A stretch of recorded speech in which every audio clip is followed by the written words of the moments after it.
What is up, YouTube? This is the Mad King Paradox that's bringing you another video, and this time I'm going to be discussing my pretty much thoughts about the potential Haki abilities of the One Piece crew. Now, for those of you who don't know what One Piece is, or Haki, or any of that stuff is, the best explanation for it is it's the physical manifestation of your self-will, which is derived from the One Piece manga that is pretty much the biggest manga anime series in the world, point blank, end of discussion. Now, I'm going to be discussing all 9 current members.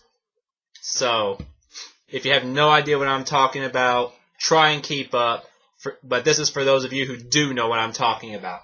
Now, I'm not going to go into the monster trio, Luffy, Sanji, and Zoro, because currently in the manga, we have a pretty good idea of what their Haki abilities are.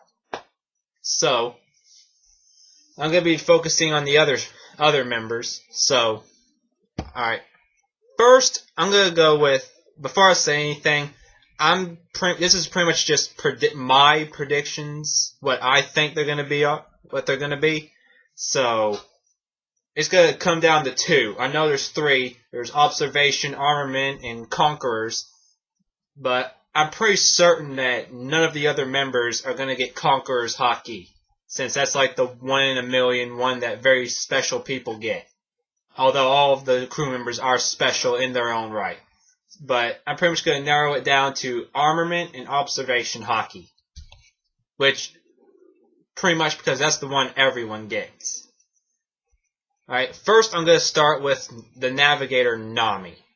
Now, I'm going to say that she's going to be Observation Haki. Because, think about this. Since her debut in the series, she has been very in tune with the weather. That's why she's the Navigator. Her skill in navigation and weather makes her prime picking to have mainly Observation Haki.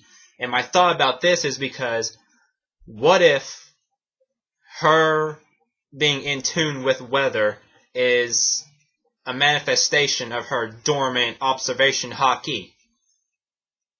So, I can really see that being mainly hers. Now, this ties into the next crew member I'm going to talk about, the sniper, Usopp. And I'm thinking that we all know he's a sharpshooter. You know, he's pretty damn good with a slingshot. So, I was originally going to go with dormant Observation Haki for him as well. But, think about this. We have seen that people who use weapons, either swords, arrows, guns, anything, that when they use Armament Haki, that it amplifies their attacks tremendously. So, I'm thinking that he's going to be more Armament Haki because he's already got very good sniping skills. So, currently his Kabuto, or Black Kabuto, his dials he uses to enhance his projectiles, combined with Armament Haki, that makes him a triple threat right there. Alright. I'm trying to keep this video short because I've done this video once already and it wouldn't let me upload it. So I'm going to try and keep it short and simple. But I'm pretty much getting my point across. Now, the next crew member will be the archaeologist, Robin. And Robin was one of those ones from the crew I had a really hard time thinking which one she'd be more in tune with. Because, like Rayleigh said, once you start developing your Haki, you start leaning towards a certain one, either Armament or Observation, or those who have Conqueror's Haki, they usually tend to be more in tune with that one.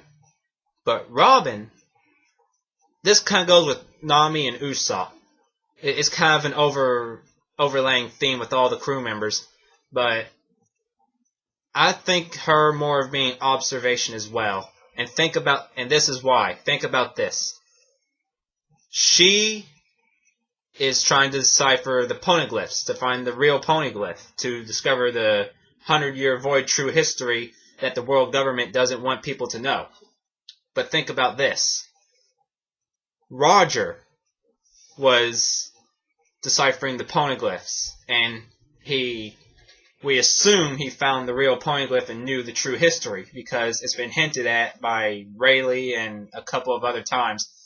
But he also has this other ability that Luffy hints at having, where he can hear the voices of everything. Now, think back to the war at Marineford when Kobe awakened his Haki and could hear the voices of everyone around him, and that little girl from the Skypiea arc who had the same ability. I can't remember her name right now. But what if that is just an extreme form of observation Haki? And what if Robin were to gain hold of this ability, and she would be able to decipher and understand the poneglyphs more clearly? And so that's where I'm going with her. So I'm going to say observation Haki. Now, Frankie. Frankie was another tough one. Because let's think about this. He's a cyborg. Okay. His body is made of iron. And God knows what else after the 2-year time skip. We have no idea. He could have put that battle metal he made the Iron Pirate out of in him. I'm assuming he would. I would have. But that kind of somewhat makes up for armament Haki, because when your body is made of iron and God knows what else, armament Haki would just be like an extension of that.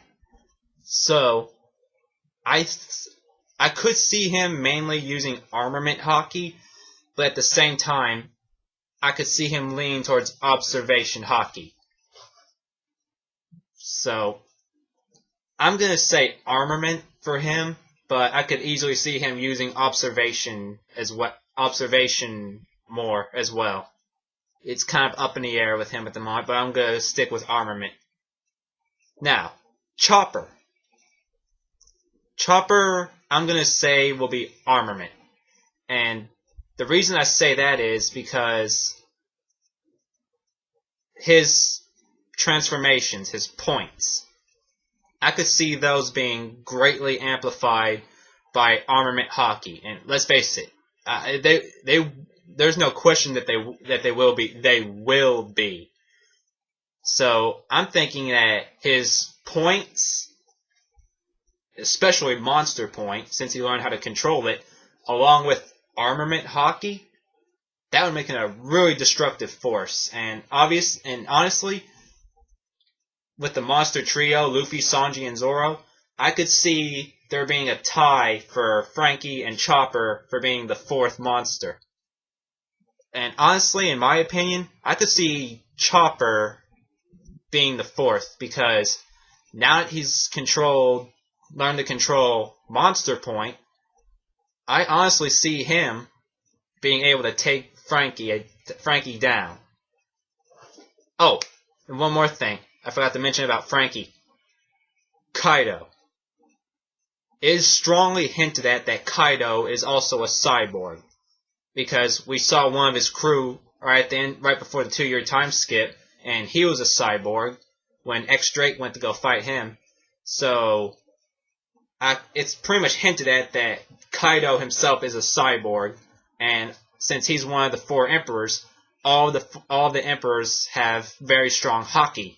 So I don't know how Haki would translate well with a cyborg. It'll be an improvement, obviously, but I just don't know how that would combine with the abilities of a cyborg. That's what I'm saying. I know it can be done, but I'm just not entirely certain how it would affect them. I'm assuming it'd make his missiles or projectiles more powerful. It'd make their bodies more impenetrable, more stronger. So that's why I'm going with armament with Frankie. But yeah, I still think Chopper could whoop Frankie's ass. It'll be a close match, but I would put my money on Chopper. And now, for the final crew member, Brooke. I could see Brooke being armament. And the reason I say that is because he's a swordsman. And it's been shown throughout the series, since Haki started being used, that swordsmen and weapon users tend to fall more into armament Haki. Because, like I said, armament Haki boosts your attacks when you use weaponry. So, since Brooke is also a swordsman, I could see him using his armament Haki and his swordsmanship. So, yeah, that's pretty much all I have to say. And when we finally get the 10th crew member, whenever that will be, I could see them already being able to use Haki. Because they're in the new world now, and in the new world it's pretty much required that you need to have Haki, at least up to a certain point once you get in. So, I'm assuming that the 10th member will already be able to use their Haki.